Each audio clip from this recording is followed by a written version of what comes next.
Although affairs are fueled by unmet needs, maybe not feeling attractive, what really is underneath them or keeps them going is something we refer to as a denial trap. Denial is a really strong reaction, and it's one of the coping mechanisms.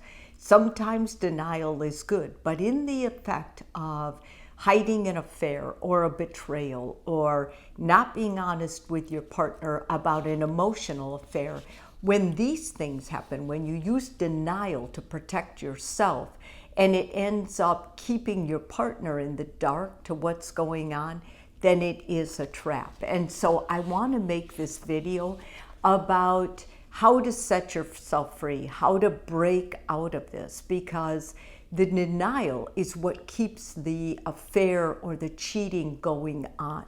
And if you don't break through to that, then you're going to end up making it even less likely that you'll ever be able to reconcile with your partner and make this like a clean break when you leave whoever it is that you're having an affair with. And I use the word affair because I think when denial is in place, the more blatant you are, the more you call it what it is, it usually is better. It's going to be easier for the person to come clean and make a clean break after they admit it. So what is the denial trap? The denial trap is a psychological defense mechanism that allows a person to avoid pain. And in the context of an affair or a betrayal in any way, this is what it sounds like. We're just friends. I'm not really cheating unless it's physical. Everybody says this when they're having an emotional affair. My partner pushed me away. This wasn't my fault. I didn't mean to hurt anyone. Although these may be true at the time, there's still a form of denial because they lack taking responsibility for your part. So if you're the person involved in the affair, this is how to face the truth. First of all, pause the defensiveness. Your instinct is going to be to protect yourself when your partner calls you out or somebody else calls you out. Try to observe your thoughts and curiosity instead of the judgment. Ask yourself, what am I afraid will happen if I admit the truth? What emotions am I avoiding by denying this? Guilt, shame, grief? Number 2 is name the affair for what it is. Whether it's emotional, physical, with intimacy, whatever it is, it's going on outside your relationship. Name it honestly. By naming it, you can reclaim your integrity, and it's not about punishing yourself. It's about clarity of what happened. The mistake, it is a mistake because it was a choice, but you can't see it as a mistake if you're still trying to deny that it happened. Explore the why without excusing yourself. So, was I feeling invisible or unappreciated? Was I escaping stress or aging or emotional loneliness or just feelings about myself that were inadequate?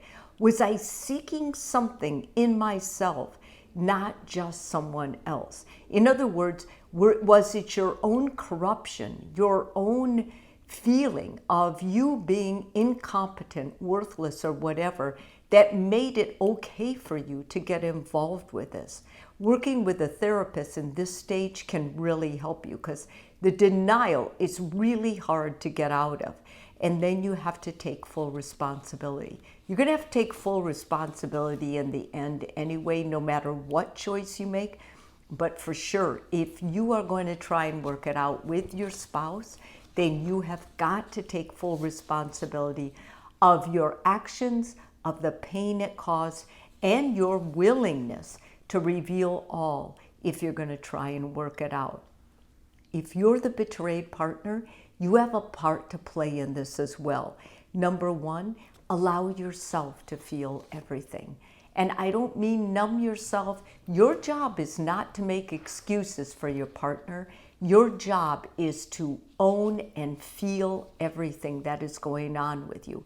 And don't blame yourself. Because no matter what your partner's denial excuses are, they are not your fault. That was happening in their head. Don't let them give that to you, but do take the opportunity to look at yourself. Maybe this is a good time to start setting boundaries and asking questions. What really happened? Why did this really happen? And what are you willing to do to help repair it? Do you think you could ever work on your trust again? Do you think you could rebuild your trust? Do you think you can forgive this person? Do you think you can say, this is a terrible choice, it's a terrible mistake, but I believe in this person, and I believe if we work together, we can create a better covenant, a better relationship together. You also have a right to say, I need time, I need space. I have no idea if I can forgive you for this. I have no idea if I even want to try and work this out. This is your opportunity to say that. That's part of building strong boundaries afterwards. And I really strongly encourage you to look into couples therapy, because I think moving forward, couples therapy is one of the most beneficial things after any kind of a betrayal, especially when your partner betrayed you, is using denial as an excuse, and just maneuvering through that without causing more pain or just sabotaging trust really is so helpful if you have a therapist. If this video is good for you, please subscribe. And if you're already a subscriber, I want to thank you so much.